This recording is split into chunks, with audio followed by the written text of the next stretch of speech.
The manila envelope landed on Colonel Sarah Mitchell's desk with the weight of finality. Inside, the official suspension papers bore the familiar letterhead of the Pentagon, but the words felt foreign, impossible. Reckless endangerment of personnel, insubordination, conduct unbecoming of an officer.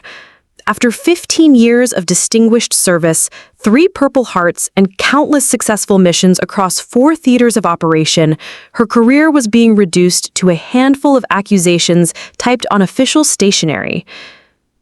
Before we jump back in, tell us where you're tuning in from, and if this story touches you, make sure you're subscribed, because tomorrow I've saved something extra special for you. Sarah's hands didn't shake as she read the charges. She'd been through too much combat for bureaucratic warfare to rattle her physically. But inside, something fundamental was cracking. The woman who had led Delta Force operatives through the mountains of Afghanistan, who had coordinated Navy SEAL extractions from hostile territory in Iraq, who had been the first female officer to successfully complete the Army's most classified urban warfare training program, was being labeled as reckless. The irony wasn't lost on her. The very tactics that had earned her the nickname Ice Queen among her peers, the calculated risks, the split-second decisions that saved lives, the ability to see 3 moves ahead while under fire, these were now being dissected by officers who had never heard a shot fired in anger. The incident that triggered her downfall had occurred 3 months earlier in Somalia. Intelligence indicated that a high-value terrorist target was meeting with local warlords in a compound outside Mogadishu. The mission was straightforward: surveillance and intelligence gathering, with strict orders to maintain distance and avoid engagement. But when Sarah's reconnaissance team discovered that the compound also housed 17 American aid workers who had been taken hostage 2 weeks prior, hostages whose capture had been classified to avoid international incident, everything changed. Standard protocol demanded she report back to command and wait for extraction orders. The hostages weren't part of the mission parameters. But Sarah had seen the guard rotations, identified the weak points in the compound's defenses, and calculated that they had a narrow 4-hour window before the terrorists would likely move the prisoners to a more secure location deeper in hostile territory. 4 hours versus the minimum 12 hours it would take to get proper authorization and backup. She made the call that would end her career. Leading a team of 8 specialists, Sarah executed what would later be described in classified reports as a textbook hostage rescue operation. They breached the compound using advanced stealth techniques, neutralized 17 hostile combatants without losing a single team member, and extracted all 19 American civilians, 17 aid workers, plus 2 journalists who had been captured separately. The operation took exactly 47 minutes from insertion to extraction. The mission was a complete tactical success. Every hostage returned home safely, the terrorist cell was disrupted, intelligence gathered from the compound led to the capture of 3 additional high-value targets over the following weeks. By any objective military standard, Sarah had executed one of the most successful rescue operations in recent history. But she had also violated direct orders. She had operated outside mission parameters. She had made a command decision that put her team at risk without proper authorization. And in the modern military, where every action is scrutinized through multiple lenses of legal, political, and diplomatic consequence, success didn't automatically justify insubordination. The investigation that followed was thorough and merciless. Fellow officers who had previously praised Sarah's tactical brilliance found themselves questioning her judgment when called to testify. The same split-second decision-making that made her invaluable in combat situations was reframed as impulsiveness and disregard for command structure. Her track record of bringing every soldier under her command home alive was overshadowed by questions about what could have gone wrong. General Harrison, who had been Sarah's mentor for a decade, delivered the suspension notice personally. The meeting in his office lasted less than 10 minutes, but the weight of disappointment in his eyes spoke volumes. You saved 19 Americans, Sarah, but you could have gotten your entire team killed, and next time, someone trying to be like you might not be as skilled or as lucky. The suspension was indefinite, pending a full review of her service record and psychological evaluation. Sarah was to report to a military psychologist, Dr. Elizabeth Reeves, twice weekly to assess her fitness for future command. She was stripped of her security clearances, her access to classified facilities, and her command authority. For a woman who had spent her adult life in service to her country, the isolation was devastating. But as Sarah sat in her empty apartment that first night of her suspension, reading through the case files one more time, she couldn't bring herself to regret the decision. Somewhere in Ohio and California and Michigan, 19 families were sleeping peacefully because their loved ones were home safe. 17 aid workers were back to helping refugees because she had chosen action over protocol.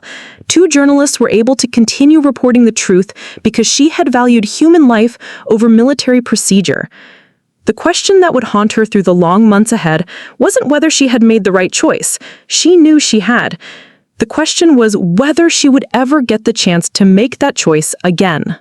The weeks following Sarah's suspension blurred together in a monotonous routine that felt alien after 15 years of military structure and purpose. Her apartment, a modest 2-bedroom unit she had barely lived in during her active service, became both sanctuary and prison. The silence was the hardest part.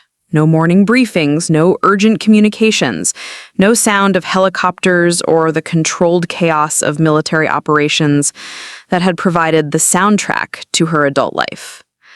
Sarah's days began at 05:30 hours, a habit so ingrained that her body refused to acknowledge civilian time.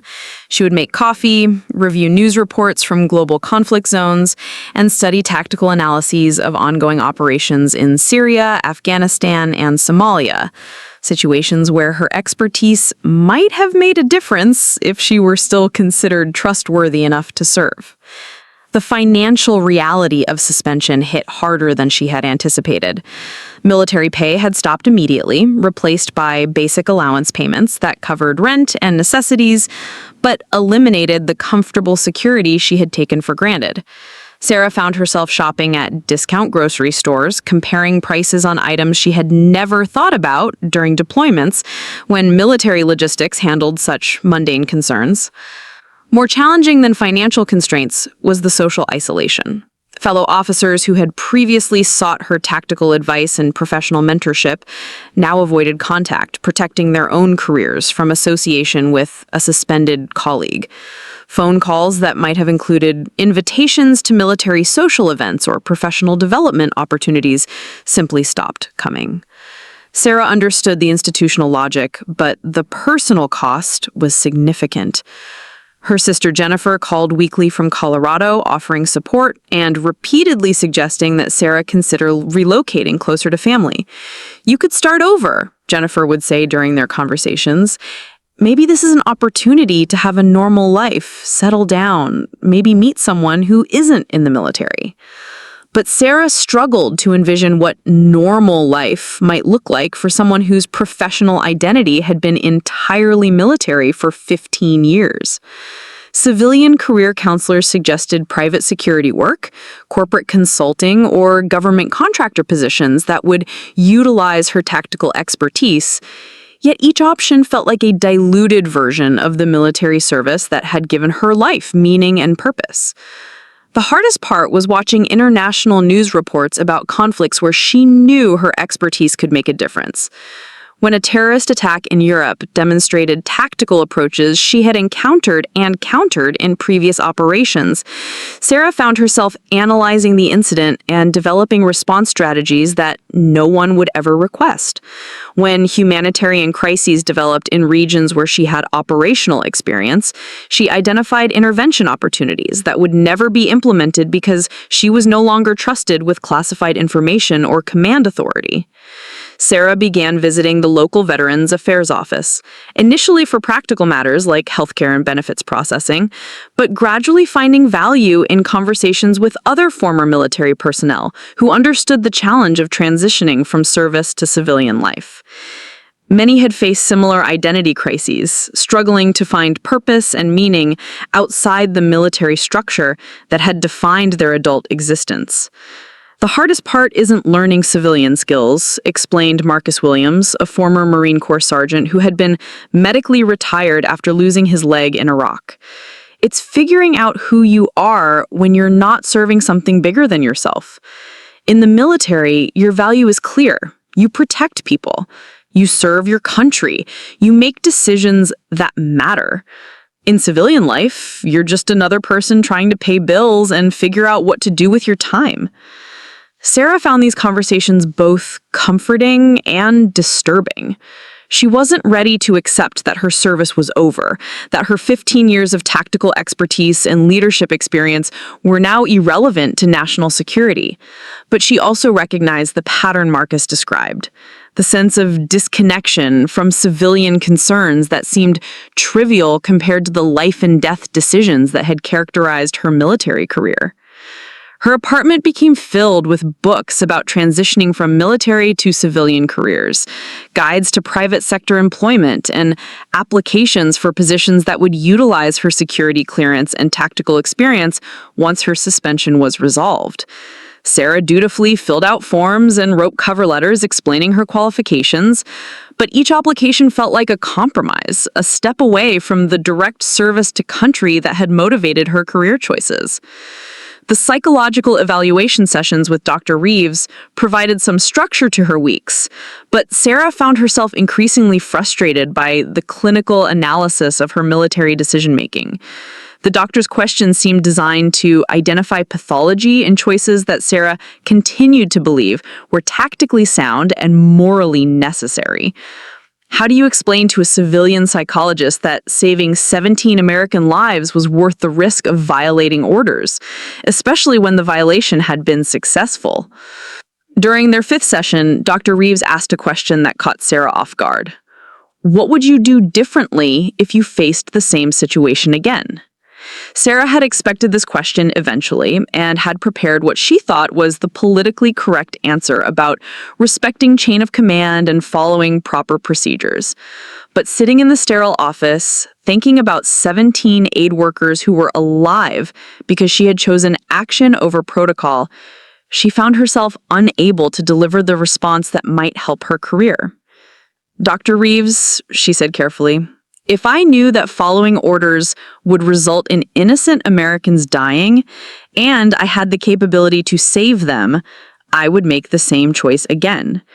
I understand the institutional importance of military discipline, but I can't honestly say I would choose institutional loyalty over human life.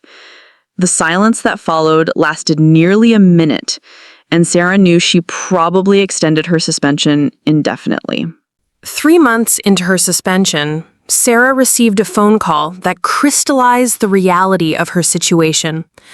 Colonel James Martinez, who had served as her deputy commander in Afghanistan and had been promoted to lead a special operations unit in Syria, was requesting her tactical analysis for a complex hostage rescue operation that bore similarities to missions she had successfully completed in previous deployments. Sarah, Martinez said during their brief conversation, we're facing a situation that requires exactly the kind of innovative thinking you brought to Afghanistan. The hostages are being held in an urban environment with civilian populations, similar tactical challenges to what you handled in Mosul. I know you can't be officially involved, but any insights you could provide would be invaluable. The request should have been professionally gratifying, evidence that her tactical expertise was still valued by serving officers who understood the complexity of modern combat operations. But Sarah found herself unable to provide the analysis Martinez was seeking. Her security clearances had been revoked, meaning she couldn't review classified intelligence reports or satellite imagery necessary for informed tactical assessment. More importantly, she realized that offering unofficial advice would compromise both Martinez's mission and her own potential for reinstatement. James, she replied carefully, I can't help you, not because I don't want to, but because any involvement for me would put your operation and your career at risk. You need to develop solutions using officers who have proper authority and institutional support. The conversation ended quickly, but it haunted Sarah for days afterward. Somewhere in Syria, American hostages were in danger, facing the same type of tactical situation where her expertise had previously saved lives. But her suspension meant that knowledge and experience were now irrelevant to American military operations. Sarah began following news reports about the Syrian operation obsessively, searching for any information about outcomes or casualties. When the mission was completed successfully 3 weeks later, all hostages rescued, no American casualties, she felt simultaneously relieved and unnecessary. The military had proven it could handle complex operations without her input, which should have been reassuring, but instead felt like confirmation that her career was truly over. The isolation deepened as autumn approached. Sarah's routine had stabilized into a pattern of morning exercise, afternoon job searching, and evening analysis of international security situations that she was no longer qualified to influence. Dr. Reeves had begun suggesting that Sarah consider the psychological benefits of accepting her transition to civilian life rather than continuing to hope for military reinstatement. Your identity has been entirely military for 15 years, the psychologist observed during one of their sessions. Part of healthy adjustment might involve developing aspects of yourself that exist independent of military service. But Sarah struggled to identify what those aspects might be. Her education, training, professional relationships, and personal interests had all developed within military contexts. She had never married, never had children, never pursued hobbies or personal relationships that weren't connected to her military career. At 37 years old, she was being asked to reconstruct her entire sense of self based on civilian values and priorities she didn't fully understand. The most difficult challenge was maintaining physical and mental readiness for potential reinstatement while accepting the growing possibility that such reinstatement would never occur. Sarah continued her fitness routines, studied tactical manuals, and followed international military developments with the dedication of an active officer. But each day of suspension made her knowledge less current, her skills less sharp, and her eventual return to service less likely. Late at night, alone in her apartment, Sarah would review the files from the Somalia operation one more time, analyzing every decision and trying to identify alternatives that might have achieved the same results without violating orders. But every tactical analysis reached the same conclusion. Given the intelligence available, the time constraints, and the threat to American civilians, her decision had been correct.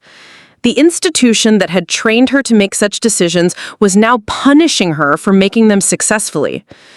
The irony wasn't lost on her that the military had spent 15 years developing her judgment, tactical thinking, and leadership capabilities, then suspended her for using those same capabilities in exactly the situation they were designed for. Sarah Mitchell had been created by the military to save American lives in complex tactical situations. Now she was being destroyed by the same institution for doing exactly that. As winter approached, Sarah began seriously considering her sister's repeated invitation to relocate to Colorado. Maybe civilian life would be easier in a different location, away from the constant reminders of her military career and the Washington area's concentration of defense contractors and former colleagues who represented the professional life she could no longer access. But something deep inside resisted the idea of complete surrender. Sarah Mitchell had spent her adult life serving her country. And despite her suspension, she wasn't ready to accept that such service was permanently finished. Dr. Elizabeth Reeves had evaluated hundreds of military personnel during her 20-year career with the Department of Defense. She had seen combat veterans struggling with PTSD, officers cracking under the pressure of command, and decorated soldiers whose minds had been fractured by the realities of modern warfare. But Colonel Sarah Mitchell presented a different kind of challenge entirely. "Tell me about the decision-making process in Somalia," Dr. Reeves said during their fourth session, her pen poised over a legal pad filled with meticulous notes. Sarah sat perfectly upright in the uncomfortable government-issued chair, her posture reflecting years of military discipline. I assessed the tactical situation, evaluated the risks to both my team and the hostages, and determined that immediate action provided the highest probability of successful outcome with minimal casualties. But you violated direct orders. I prioritized the preservation of American lives over adherence to mission parameters that had become obsolete due to changing circumstances on the ground. Dr. Reeves had been conducting these sessions for 6 weeks, and every answer followed the same pattern. Sarah spoke like she was delivering a briefing to superior officers, clinical and precise, as if removing emotion from the equation would somehow justify her actions. But the psychologist had been studying the colonel's file extensively, and what she found there painted a picture of someone whose relationship with military authority was far more complex than simple insubordination. "Sarah," Dr. Reeves said, setting down her pen, "I've read your complete service record. Afghanistan, Iraq, Libya, Somalia. 15 years of combat deployments. You've saved more American lives than most entire units. So help me understand, why now? Why did this mission become the one where you decided orders didn't matter?" For the first time in any of their sessions, Sarah's composure flickered. Her jaw tightened almost imperceptibly, and she was quiet for nearly 30 seconds before responding. "Have you ever been in a situation where you knew, absolutely knew, that following orders would result in innocent people dying?"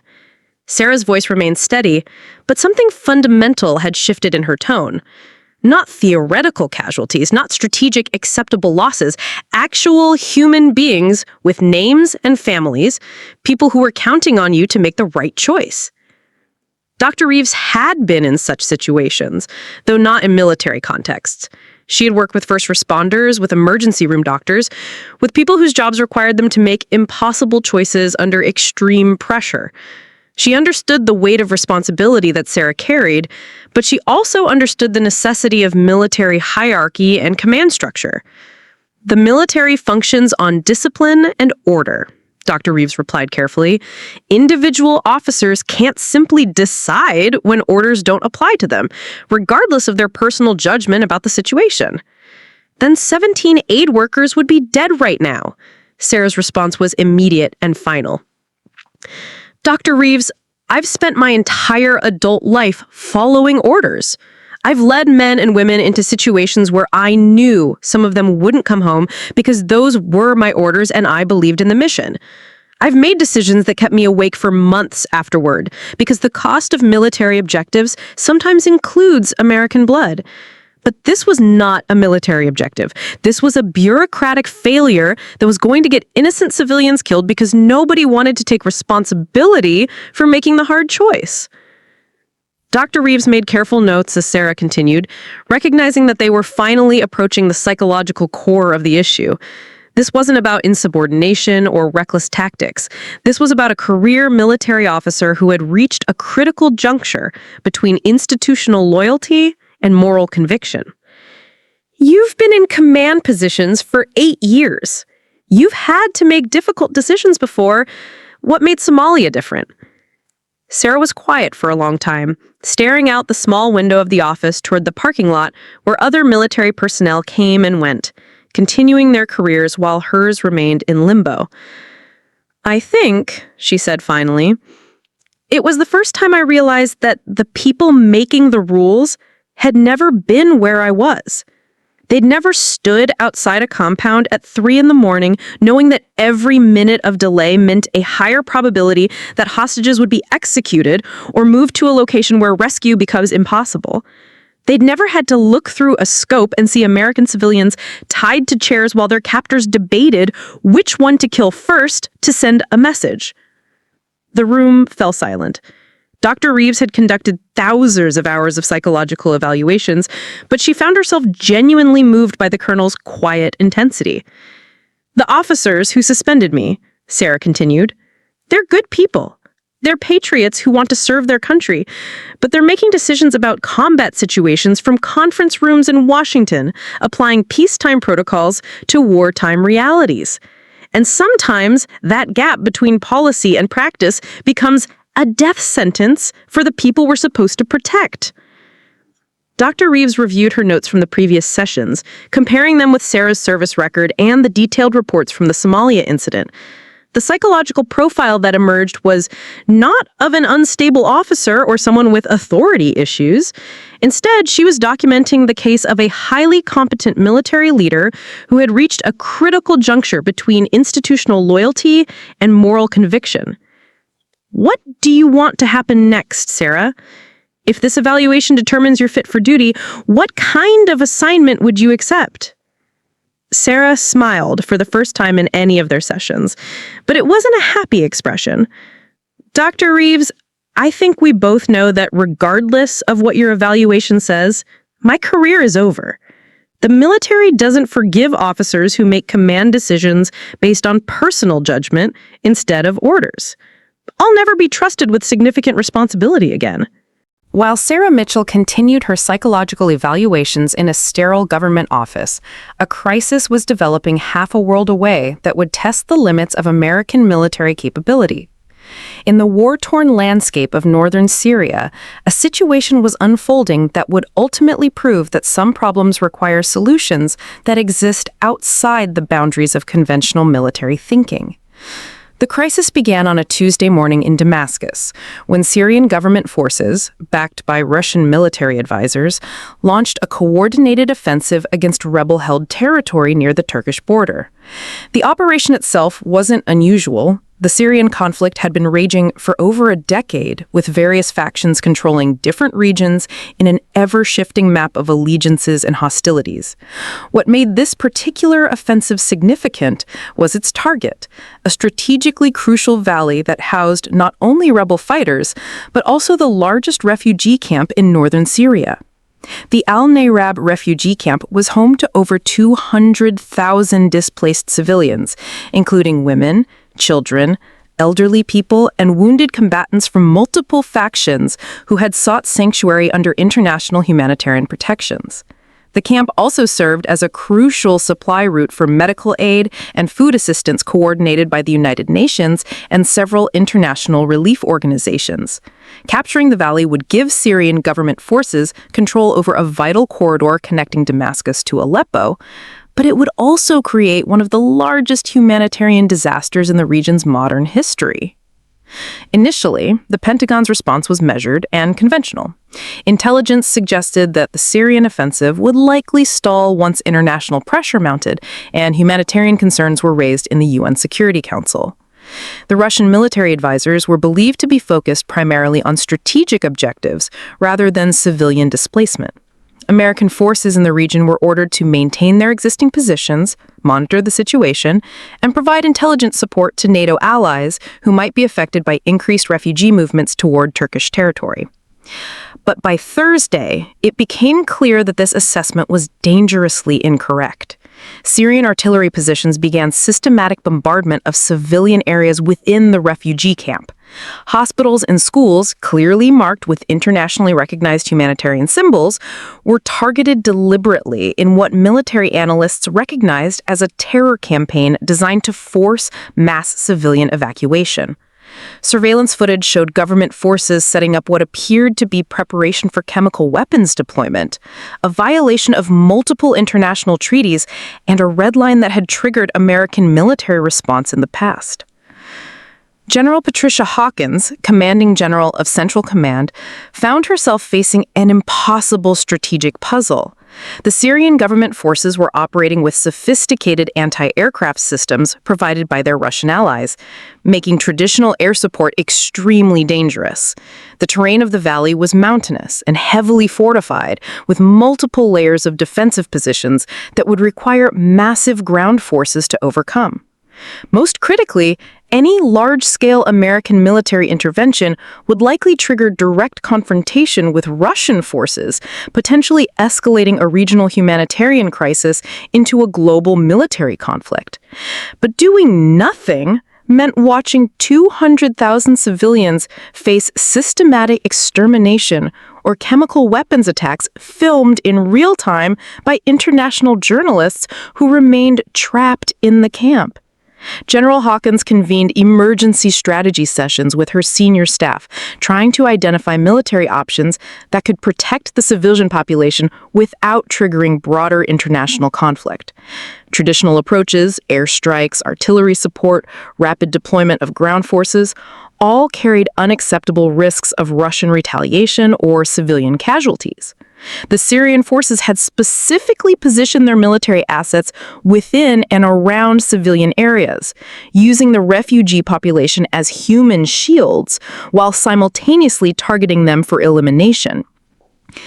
"We need unconventional solutions," General Hawkins told her staff during a secure video conference that included Pentagon officials and State Department representatives. "This situation doesn't fit any of our standard operational models." It was during this discussion that Colonel James Riker, one of General Hawkins' intelligence officers, raised an uncomfortable possibility. "Ma'am, there is one officer who has extensive experience with this type of complex tactical problem. Someone who has successfully conducted operations in situations where standard military protocols weren't applicable."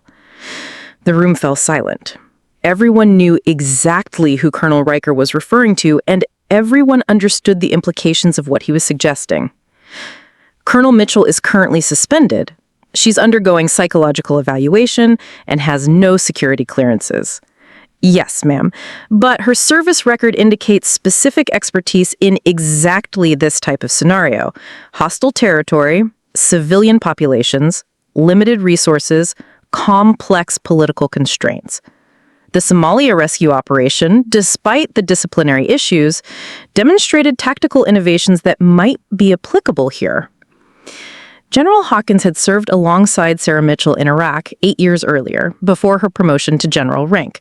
She had personally witnessed Sarah's ability to identify solutions that other officers missed, her talent for seeing tactical opportunities in apparently impossible situations.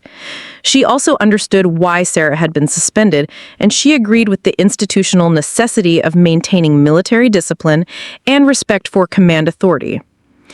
But as she reviewed the latest intelligence reports from Syria, watching the systematic targeting of hospitals and schools in the refugee camp, General Hawkins found herself wondering if institutional purity was worth 200,000 civilian lives. "Get me a secure line to General Harrison and pull Colonel Mitchell's complete tactical analysis files from Somalia, Afghanistan, and Iraq. I want to understand exactly what makes her approach different from standard doctrine." The decision to even consider involving Sarah Mitchell in the Syria crisis required General Hawkins to acknowledge that sometimes the military's most valuable assets are precisely the officers who don't fit comfortably within its institutional structures. It meant admitting that reckless tactics and innovative solutions sometimes occupied the same tactical space, separated only by outcomes and political convenience. Preparing and narrating this story took us a lot of time. So if you're enjoying it, subscribe to our channel. It means a lot to us. Now back to the story. The secure conference room on the 4th floor of the Pentagon had witnessed countless strategic debates throughout its history, but the discussion taking place on this particular Friday morning carried an unusual weight of moral complexity.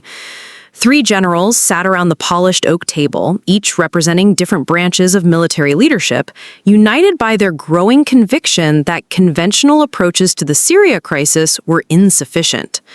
General Patricia Hawkins had spent the previous 48 hours reviewing every aspect of Sarah Mitchell's service record, from her early training reports at West Point through her most recent tactical innovations in Somalia.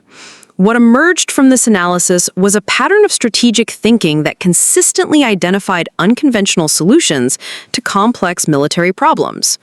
Sarah's approach wasn't reckless, it was systematically creative, finding tactical opportunities that existed outside the boundaries of standard military doctrine.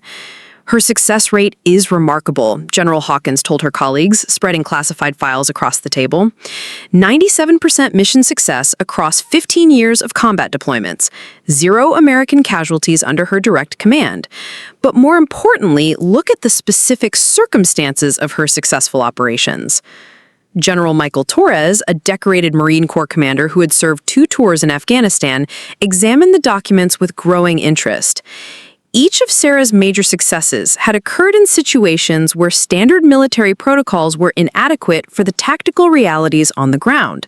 The Afghanistan mountain rescue that had saved an entire Navy SEAL unit trapped behind enemy lines, the Iraq urban warfare operation that had cleared a terrorist stronghold while protecting over 300 civilian families who couldn't be evacuated, the Libya intelligence gathering mission that had prevented a coordinated terrorist attack against American diplomatic facilities. She consistently operates in the space between what military doctrine says is possible and what actual combat conditions require, General Torres observed. That's not recklessness, that's tactical innovation. The third member of their group, General David Chen from Air Force Strategic Command, had initially been the most skeptical about even discussing Syria's potential involvement in Syria. His military philosophy emphasized precision, discipline, and adherence to established procedures. But as he reviewed the tactical analyses from Sarah's previous operations, he found himself reluctantly impressed by her strategic thinking. The Syria situation requires exactly this type of approach, General Chen admitted. We're facing a problem where conventional air support is too dangerous, ground invasion is impossible due to Russian presence, and diplomatic solutions are blocked by Security Council politics. We need someone who can identify options that we're not seeing. Their conversation was interrupted by the arrival of General Marcus Harrison, Sarah's former mentor and the officer who had delivered her suspension notice. His presence changed the dynamic in the room immediately, adding a personal dimension to what had been a purely strategic discussion. "Gentlemen, Patricia," General Harrison said, taking his seat at the table, "I understand you're considering involving Sarah Mitchell in the Syria operation." The silence that followed was heavy with implications. All 4 generals understood the institutional risks of rehabilitating an officer who had been suspended for insubordination. Military discipline depended on maintaining clear consequences for violating orders, regardless of outcomes. But they also understood that 200,000 civilian lives hung in the balance, and conventional military solutions weren't working. "Marcus," General Hawkins said carefully, "we need to discuss whether institutional purity is worth civilian massacre. The Syrian forces are using chemical weapons preparations as psychological warfare, but intelligence suggests they're serious about deployment if international pressure continues to increase. We have maybe 72 hours before this becomes an irreversible humanitarian catastrophe." General Harrison opened his own briefcase and removed a thick folder. "Before we continue, you should know that Dr. Reeves completed her psychological evaluation of Colonel Mitchell yesterday. Her findings are interesting." He distributed copies of the psychological report to his colleagues. Dr. Reeves had concluded that Sarah demonstrated no signs of psychological instability, authority issues, or reckless personality traits. Instead, her analysis indicated that Sarah possessed an unusual combination of tactical creativity, moral conviction, and strategic intelligence that made her particularly effective in situations where standard military approaches were inadequate. Dr. Reeves' recommendation is that Colonel Mitchell be returned to active duty with assignment to situations that specifically require innovative tactical solutions. She suggests that Sarah's approach to command decisions represents evolution in military thinking rather than deviation from it.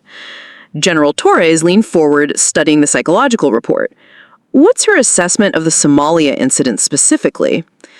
Dr. Reeves concludes that Sarah's decision-making process in Somalia was methodical and strategically sound.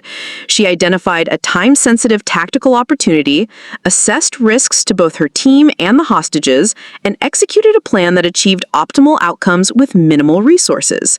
The violation of orders was secondary to the tactical necessity of the situation. General Chen looked up from the report. "This is essentially saying that sometimes effective military leadership requires operating outside established command structures?" That's exactly what it's saying. And that's exactly why Sarah Mitchell might be our best option for Syria. The four generals spent the next 2 hours analyzing every aspect of the Syria crisis, comparing it with Sarah's previous successful operations and identifying specific ways her tactical approach might be applicable. What emerged from their discussion was a growing consensus that conventional military solutions were not only inadequate, but potentially counterproductive. If we're going to do this, General Hawkins said finally, it has to be completely unofficial. Sarah would be operating as a civilian contractor, with no official military authority or institutional protection. If anything goes wrong, we can't acknowledge her involvement. General Harrison nodded slowly. And if everything goes right, she still won't receive official recognition. This would be a purely operational decision, not a step towards rehabilitating her military career. The room fell silent as each general considered the implications of what they were contemplating. They were discussing the deployment of a suspended officer to one of the most complex military situations in recent history, operating outside normal command structures with the lives of 200,000 civilians depending on her success.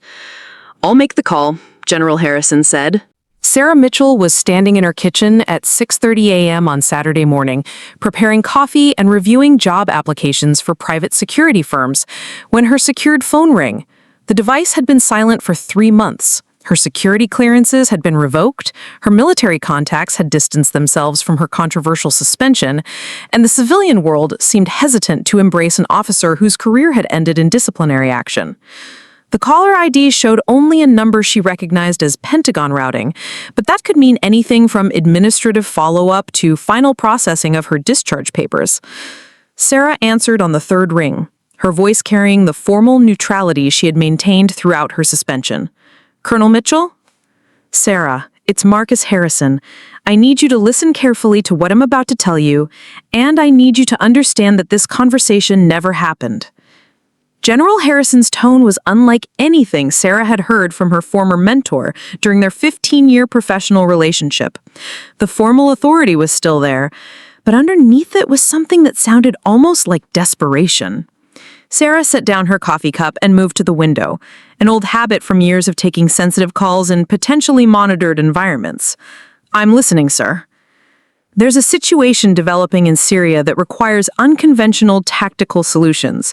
I'm calling because 3 of us, Patricia Hawkins, Michael Torres, and David Chen, have reviewed your service record and believe you might be the only officer with the specific expertise necessary to address this problem."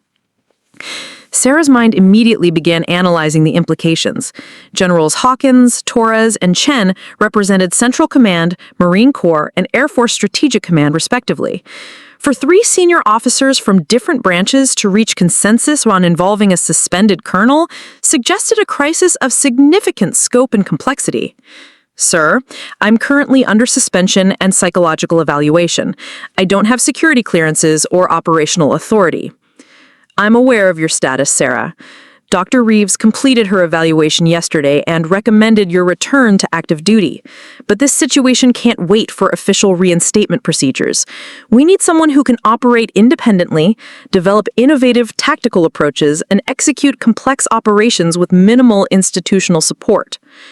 Through her kitchen window, Sarah watched her neighbors beginning their weekend routines, walking dogs, checking mail, washing cars. Normal civilian activities that had become foreign to her after months of suspension from the military life that had defined her adult existence. The irony wasn't lost on her that just as she was learning to navigate civilian normalcy, the military was calling her back. "What's the nature of the crisis?"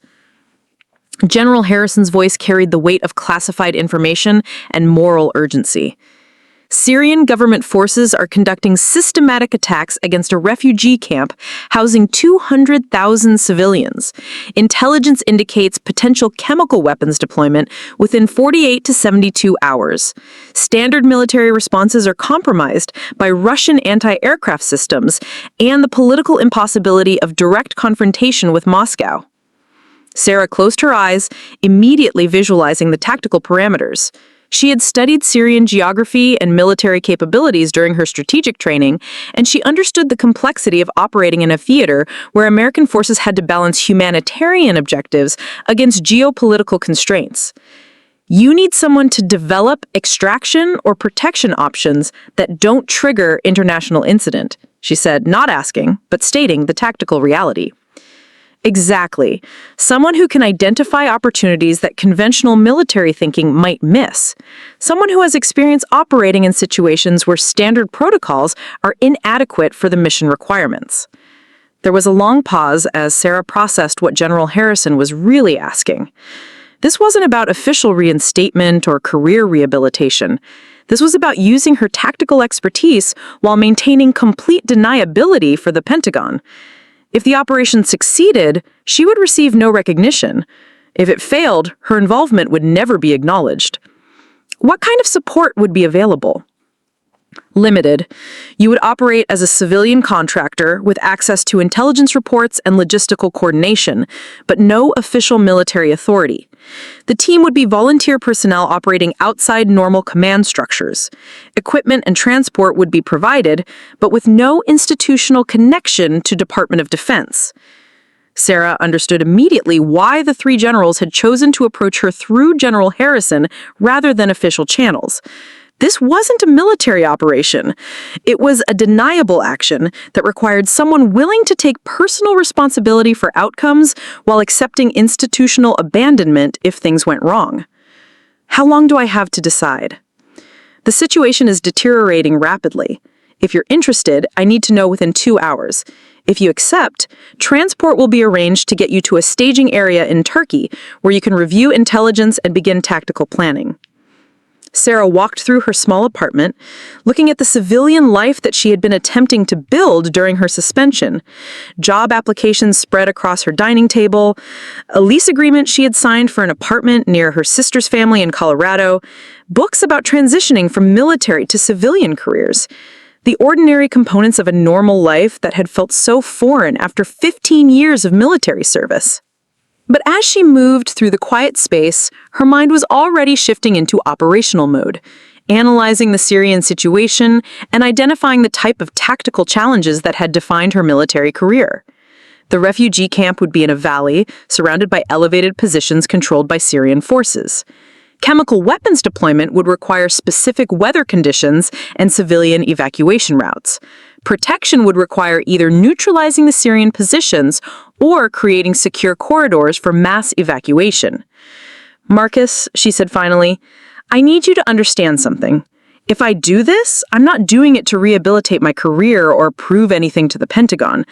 I'm doing it because 200,000 people are going to die if nobody acts." "I understand, Sarah, and I need you to understand that regardless of outcomes, this won't change your official status with the military. This is about saving civilian lives, not about your future." Sarah looked out her one more time at the peaceful suburban neighborhood where she had been learning to live as a civilian. She thought about the 17 aid workers who had returned home safely from Somalia because she had chosen action over protocol.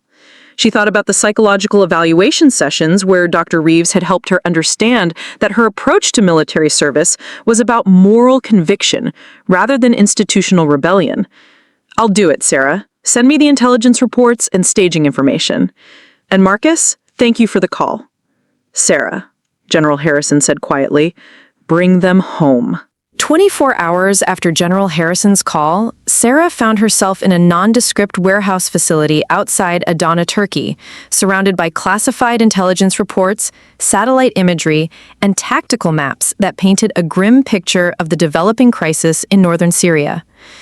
The staging area had been established through a complex web of civilian contractors, NATO coordination, and diplomatic arrangements that provided operational capability while maintaining complete deniability for all participating governments.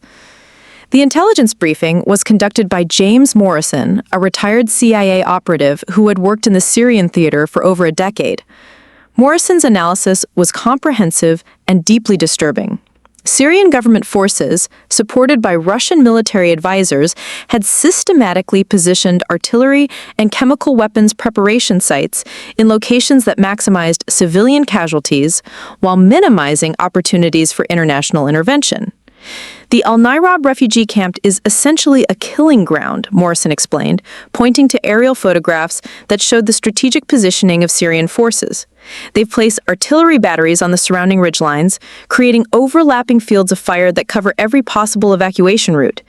Anti-aircraft systems are integrated with Russian command and control networks, making traditional air support extremely dangerous. Sarah studied the satellite imagery with the analytical intensity that had made her legendary among her former colleagues. The Syrian technical approach was sophisticated and deliberate. They had created a situation where conventional rescue operations were nearly impossible while maximizing the humanitarian impact of their offensive. "What's the timeline for chemical weapons deployment?" she asked. Morrison pulled up a series of reconnaissance photographs showing Syrian personnel and protective equipment conducting what appeared to be preparation procedures. Intelligence suggests they're ready to deploy within 24 to 48 hours. They're using the threat as psychological warfare, but our sources indicate they're serious about execution if international pressure continues to escalate. The tactical puzzle was extraordinarily complex. The refugee camp was located in a valley surrounded by elevated positions controlled by Syrian forces. The civilian population included women, children, elderly people, and wounded combatants who couldn't be moved quickly. Traditional military evacuation would require massive ground forces and air support that would trigger direct confrontation with Russian military units. "I need to see the team roster," Sarah said. Morrison handed her a classified personnel file containing the profiles of 12 individuals who had volunteered for the operation. Sarah recognized several names immediately. Special Forces operatives, intelligence specialists, and logistics coordinators she had worked with during previous deployments. All were operating as civilian contractors, officially disconnected from their military units, accepting personal responsibility for participation in an unauthorized mission.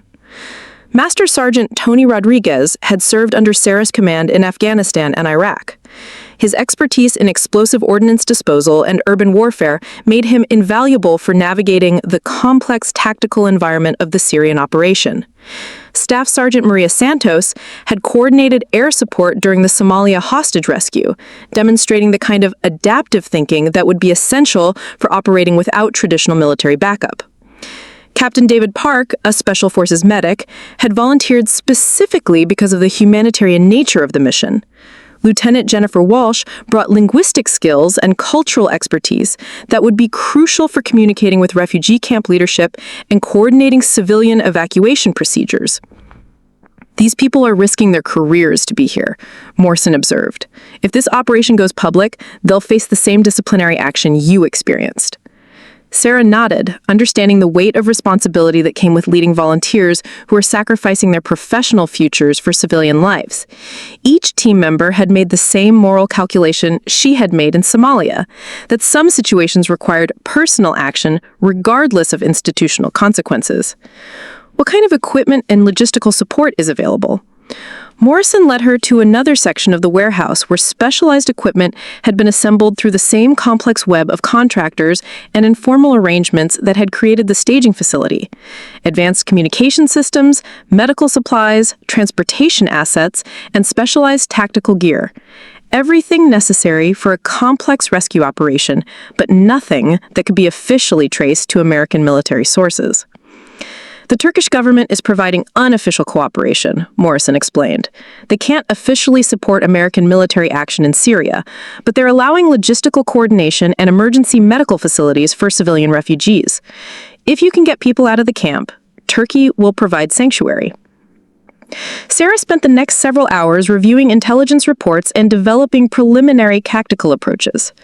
The Syrian forces had created a near-perfect military trap, but their very sophistication created potential vulnerabilities that conventional military thinking might miss. The concentration of Syrian assets around the refugee camp meant that other areas of their defensive perimeter might be lightly defended. The integration of Russian command and control systems created technological dependencies that could potentially be exploited. Most importantly, the Syrian strategy assumed that any rescue attempt would follow conventional military doctrine: air support followed by ground assault or large-scale evacuation using established transportation routes. But Sarah's approach to tactical problems had always focused on identifying options that existed outside enemy expectations. I need 12 hours to develop a comprehensive operational plan, and I need secure communication with the team members so we can begin coordination immediately. As Morrison arranged for secure communication facilities, Sarah walked to the window of the warehouse and looked out at the Turkish countryside. Somewhere beyond the horizon, 200,000 people were waiting in a refugee camp that would soon become a chemical weapons target.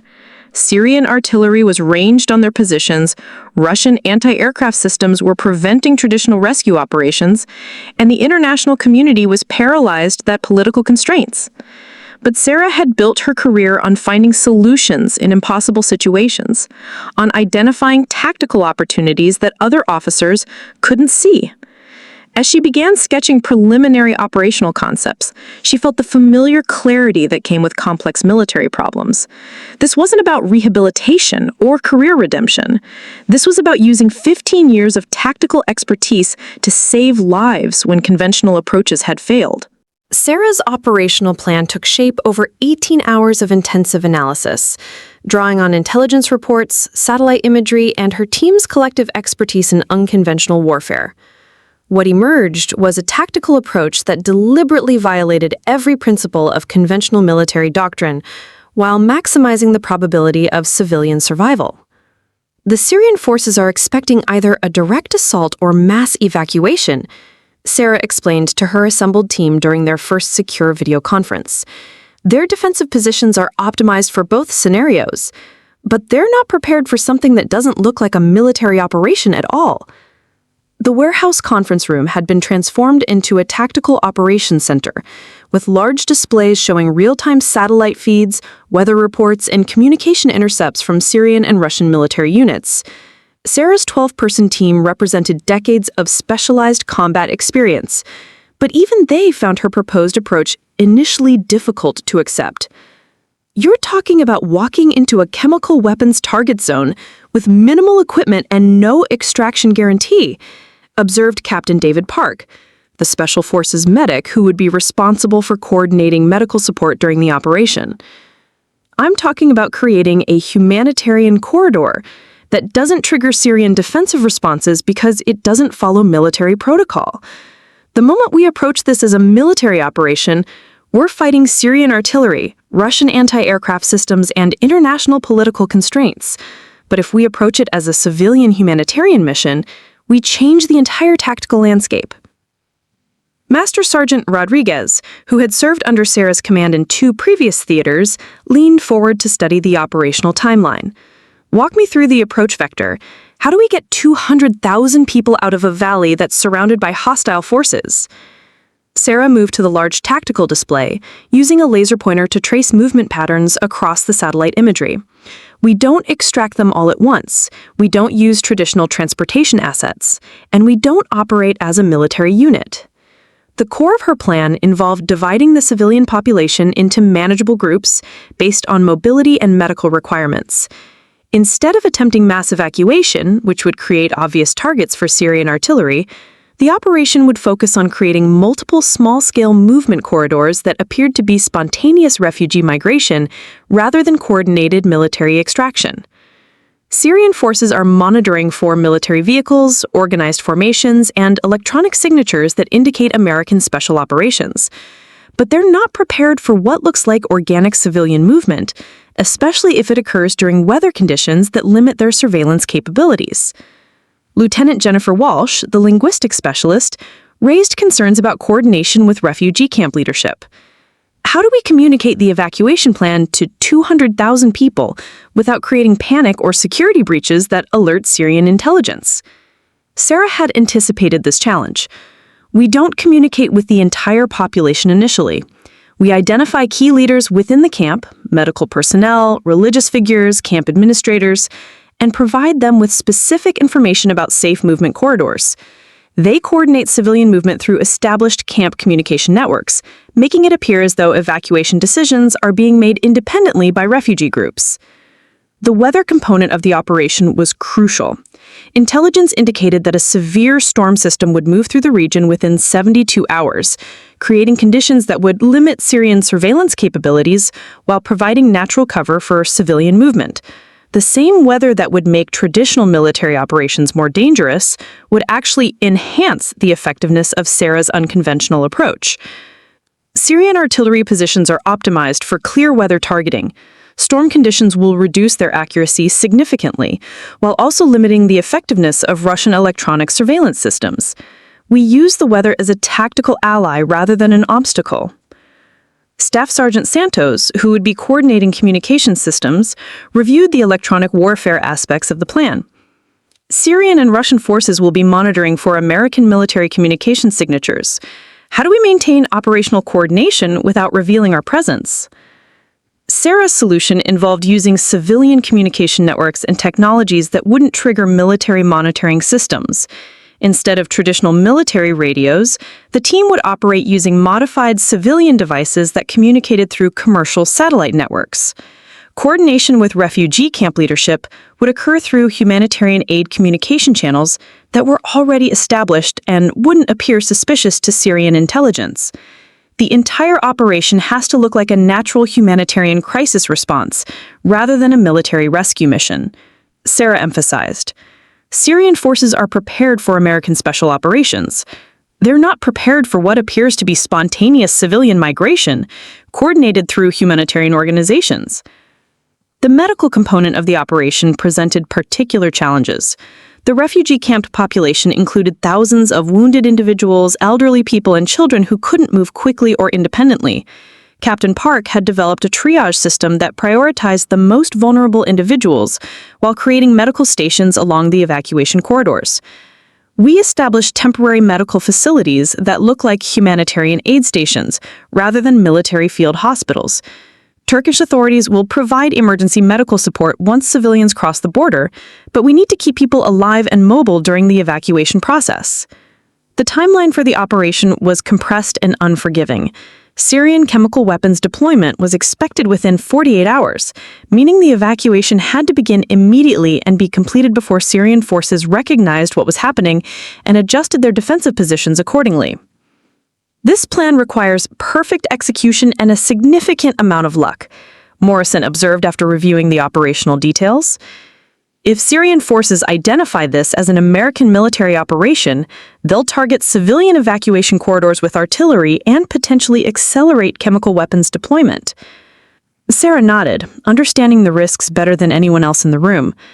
The alternative is watching 200,000 people die from chemical weapons while we follow conventional military procedures that can't succeed under current tactical conditions.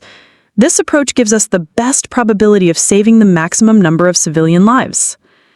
As the team prepared for immediate deployment, Sarah felt the familiar weight of command responsibility that had defined her military career. But this operation carried additional moral complexity. She was leading volunteers who were risking their careers and lives for people they had never met in a mission that would never be officially acknowledged regardless of its outcome. The infiltration into northern Syria began at 00:0300 hours on Tuesday morning, under cover of the advancing storm system that would provide crucial concealment for the next phase of operations. Sarah's team crossed the Turkish border using civilian vehicles and humanitarian aid credentials that had been carefully prepared to withstand Syrian checkpoint inspection without revealing their military expertise. The journey to the Al-Nairab refugee camp required navigating through multiple layers of Syrian government checkpoints, rebel-controlled territory, and areas where various military factions maintained uneasy temporary truces. Each mile deeper into Syrian territory increased the team's isolation from any possible official support or extraction assistance. Sarah rode in the lead vehicle with Morrison and Lieutenant Walsh, reviewing last-minute intelligence updates and adjusting operational timelines based on current conditions. The storm system was developing faster than meteorological predictions had indicated, which created both opportunities and additional risks for civilian evacuation procedures. Syrian artillery positions are reducing their patrol schedules due to weather conditions, Morrison reported, monitoring communication intercepts through encrypted civilian devices. Russian reconnaissance flights have been suspended until the storm passes. We have a wider operational window than originally anticipated.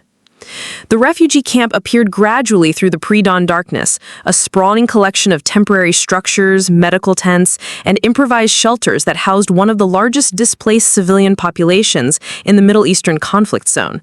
Despite the early hours, significant activity was visible throughout the camp as families prepared for another day of uncertainty in one of the world's most dangerous humanitarian crisis zones. Dr. Amara Hassan, the camp's medical director, and Sarah's primary contact within the refugee leadership structure, met them at a designated coordination point near the camp's main medical facility. Dr. Hassan was a Syrian physician who had been providing medical care to displaced populations for over 6 years, earning the trust and respect of both civilian refugees and international humanitarian organizations. The situation is deteriorating rapidly, Dr. Hassan explained in fluent English, her voice carrying the exhaustion of someone who had been managing impossible medical cases with inadequate resources. People are frightened by the increased Syrian military activity. Many families are discussing whether to attempt independent evacuation, which would be extremely dangerous given current security conditions. Sarah had studied Dr. Hassan's background extensively during her operational planning. The physician's reputation for competence and integrity made her an ideal partner for coordinating civilian evacuation without creating panic or security breaches that might alert Syrian intelligence services. We need to discuss evacuation options that can begin immediately while appearing to be organic refugee movement rather than coordinated military extraction. The window for safe civilian movement is extremely limited. Dr. Hassan led Sarah and Lieutenant Walsh through the camp's medical facilities, providing an opportunity to assess the civilian population and identify the logistical challenges that would affect evacuation procedures. The camp population was more diverse and complex than intelligence reports had indicated, including not only Syrian refugees, but also displaced families from Iraq, Afghanistan, and other regional conflict zones. Despite many of these people have been traumatized by previous military operations, Dr. Hassan explained. They're suspicious of anything that appears to be organized by foreign military forces. Successful evacuation will require building trust and demonstrating that this is genuinely about civilian safety rather than military objectives. As they moved through the camp, Sarah observed the layout and organization that would be crucial for coordinating evacuation corridors. The camp was divided into sections based on family groups, medical requirements, and country of origin, creating natural organizational structures that could be utilized for evacuation planning without requiring significant changes to established civilian routines. Lieutenant Walsh began identifying key community leaders who could help communicate evacuation information through existing camp networks. Religious leaders, teachers, medical personnel, and family group representatives. Individuals who already possess the trust and respect necessary for coordinating civilian movement during crisis situations. The most important factor is timing, Sarah explained to Dr. Hassan during a private consultation in the medical facility's administrative area. Syrian artillery positions are preparing chemical weapons deployment, probably within the next 24 to 48 hours. We need to begin civilian movement immediately, but in a way that doesn't trigger Syrian military response. Dr. Hassan reviewed Sarah's preliminary evacuation plan, asking detailed questions about civilian safety, medical support, and coordination with Turkish authorities who would provide sanctuary for refugees who successfully crossed the border. Despite her medical background, Dr. Hassan demonstrated sophisticated understanding of the security and logistical challenges involved in moving large civilian populations through hostile territory. This approach could work, but it requires civilian leaders to take significant personal risks. If Syrian forces identify this as coordinated evacuation rather than spontaneous refugee movement, they'll target anyone who appears to be organizing civilian activities.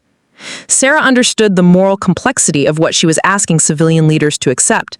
Coordination of evacuation efforts would make Dr. Hassan and other camp leaders targets for Syrian retaliation, but without their cooperation, 200,000 civilians would face chemical weapons attack within hours. Dr. Hassan, Sarah said quietly, I'm not here as an official representative of the American military. This operation isn't authorized by the Pentagon, and if anything goes wrong, there won't be official acknowledgement or protection for anyone involved. I'm asking you to trust someone whose government has officially disavowed her. Dr. Hassan studied Sarah for a long moment, then looked out the window toward the camp, where families were beginning their daily routines, unaware that Syrian chemical weapons teams were preparing to target their temporary homes. Colonel Mitchell, she said finally, 200,000 people are going to die if we don't act. I'll help coordinate the evacuation. The evacuation of Al-Nairab refugee camp began at dawn on Wednesday, as the storm system reached full intensity and Syrian artillery positions reduced their surveillance activities to wait out the severe weather. What unfolded over the next 18 hours would be remembered as one of the most successful humanitarian operations in modern military history, though it would never appear in any official records or receive institutional recognition. Sarah positioned herself at the camp's main coordination center, maintaining communication with her scattered team members while monitoring Syrian military communications through Morrison's intelligence network. The evacuation had to appear as spontaneous refugee movement rather than organized military extraction, which required precise timing and coordination that remain invisible to Syrian surveillance systems. First groups are moving toward Corridor Alpha, reported Master Sergeant Rodriguez through encrypted civilian communication devices. Approximately 800 civilians, mostly families with children. Weather conditions are providing excellent concealment, but movement speed is slower than anticipated due to terrain conditions. Dr. Hassan had successfully organized camp leadership to coordinate civilian movement through established community networks, making the evacuation appear as though individual family groups were independently deciding to leave the camp due to deteriorating security conditions. Religious leaders announced that families should seek safety wherever Allah provided opportunity. Teachers told parents that children's safety required immediate action. Medical personnel advised vulnerable patients that current conditions made remaining in the camp extremely dangerous. By noon, nearly 15,000 civilians had begun moving through multiple evacuation corridors that Sarah's team had identified during their reconnaissance activities.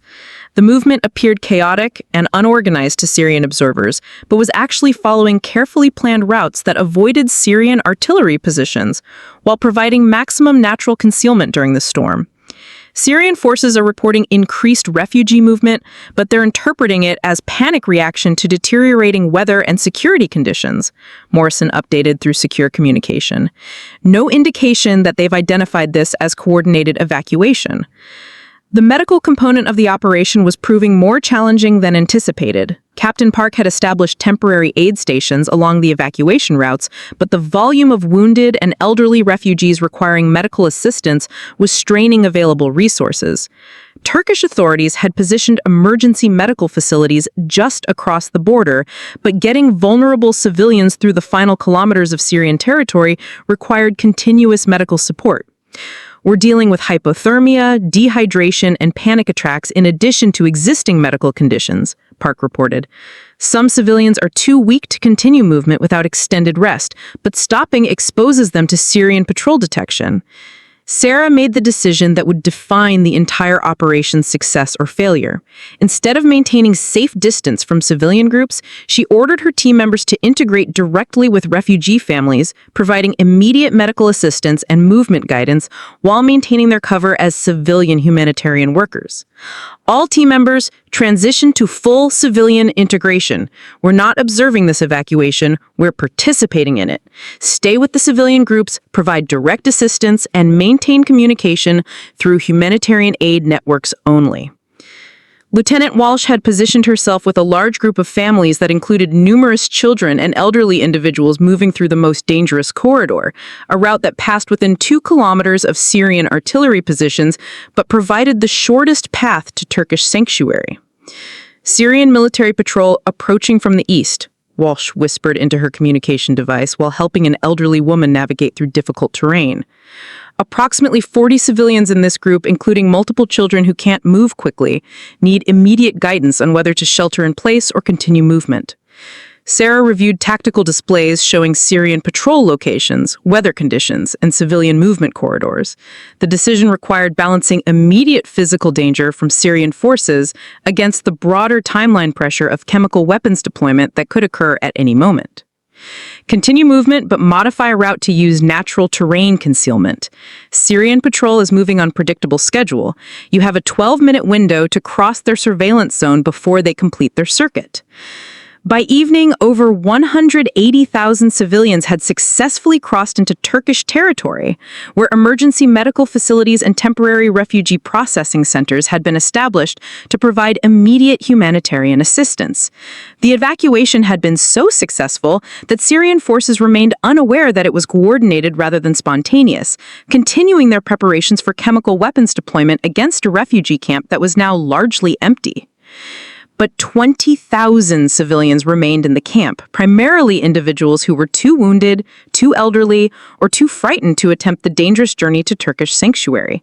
Syrian intelligence was beginning to notice the reduced population and had increased patrols around the remaining camp areas. Syrian forces are asking questions about the reduced civilian presence, Morrison reported as Sarah prepared for the final phase of operations. Intelligence suggests they may accelerate chemical weapons deployment rather than waste resources on a smaller target. Sarah looked out at the remaining camp population, families huddled around medical facilities, elderly people too weak to travel, wounded individuals who couldn't survive the journey to Turkish territory. These were the most vulnerable civilians, the people who would die first if Syrian forces proceeded with chemical weapons attack. All team members, final extraction phase. We're not leaving anyone behind. The last evacuation required direct confrontation with Syrian patrol units who had begun questioning civilian movement. Sarah's team abandoned their civilian cover and operated as the military specialists they had always been, using specialized equipment and tactical expertise to create safe passage for the remaining refugees while maintaining plausible deniability about American military involvement. Master Sergeant Rodriguez neutralized Syrian communication equipment that would have reported American military presence.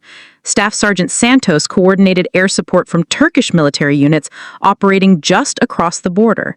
Captain Park established a mobile medical facility that kept vulnerable civilians alive during the final extraction. By Thursday morning, the Al-Nairab refugee camp was empty. 200,000 civilians had successfully evacuated to Turkish sanctuary, where emergency medical facilities and temporary refugee processing centers had been established to provide immediate humanitarian assistance. Syrian forces deployed chemical weapons against abandoned camp facilities 6 hours after the last refugees crossed the border. Sarah Mitchell stood at the Turkish border crossing, watching the final busload of Syrian refugees receive medical evaluation and humanitarian assistance. Her team had accomplished something that conventional military wisdom considered impossible: the evacuation of an entire refugee camp from under the direct threat of chemical weapons attack without triggering international incident or losing a single civilian life. General Harrison's call came as Sarah was preparing to return to Turkish staging area. "Sarah," his voice carried emotions that weren't usually present in military communication. "All 200,000 civilians are safe. Turkish authorities report no casualties during evacuation. Syrian forces have no evidence of American military involvement. The operation was a complete success." Sarah looked out at the Turkish countryside where thousands of Syrian families were beginning the process of rebuilding their lives in safety, far from chemical weapons and artillery bombardment. "Sir," she said quietly, "I'm ready to return to my suspension." General Harrison was quiet for a long moment. "Sarah, your suspension has been officially lifted. Dr. Reeves' psychological evaluation recommended your immediate return to active duty, and 3 generals have requested that you be assigned to a new position developing unconventional tactical solutions for complex humanitarian crises." But Sarah Mitchell was no longer listening to conversations about military careers and institutional rehabilitation. She was watching Syrian children playing safely in a Turkish refugee processing center, protected from chemical weapons by an operation that would never be officially acknowledged, led by an officer whose tactics had been deemed too reckless for conventional military service. Sometimes, she realized, the most important victories happen outside the boundaries of official recognition. Up next, you've got 2 more standout stories right on your screen. If this one hit the mark, you won't want to pass these up. Just click and check them out. And don't forget to subscribe and turn on the notification bell so you don't miss any upload from us.